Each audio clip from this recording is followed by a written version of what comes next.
Gold, trusted gold buyers. మీరు తాకట్టు పెట్టిన బంగారాన్ని విడిపించి ఈ రోజు ఉన్న మార్కెట్ ధరకు కొనబడను. తల్లి ప్రేమ కోసం భార్యని చంపిన భర్త. తల్లి ప్రేమని మర్చిపోలేకపోయాడు. తను లేని లోకంలో ఉండలేను అనుకున్నాడు. కానీ తను వెళ్తూ వెళ్తూ భార్య ప్రాణాలను కూడా బలి తీసుకున్నాడు. తూర్పుగోదావరి జిల్లాలో జరిగిన ఒక గుండెకోతకు గురిచేసే నిజమైన కథనం ఇది.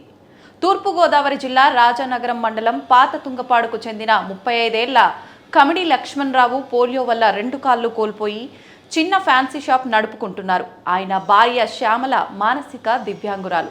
అయితే కొన్ని నెలల క్రితం లక్ష్మణరావు తల్లి చనిపోవడంతో ఆయన తీవ్ర మానసిక ఒత్తిడికి గురయ్యారు.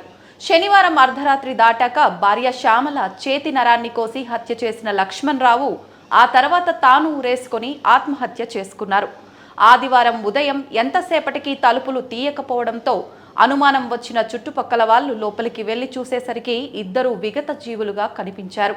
ఘటనా స్థలానికి చేరుకున్న రాజమహేంద్రవరం పోలీసులు లక్ష్మణరావు ఫోన్లో ఒక సెల్ఫీ వీడియోను గుర్తించారు. అమ్మ గుర్తొస్తోంది, నేను లేకపోతే నా భార్యను ఎవరూ చూసుకోరు, అందుకే ఈ నిర్ణయమని అందులో ఆయన చెప్పారు. ప్రస్తుతం పోలీసులు కేసు నమోదు చేసి దర్యాప్తు చేస్తున్నారు.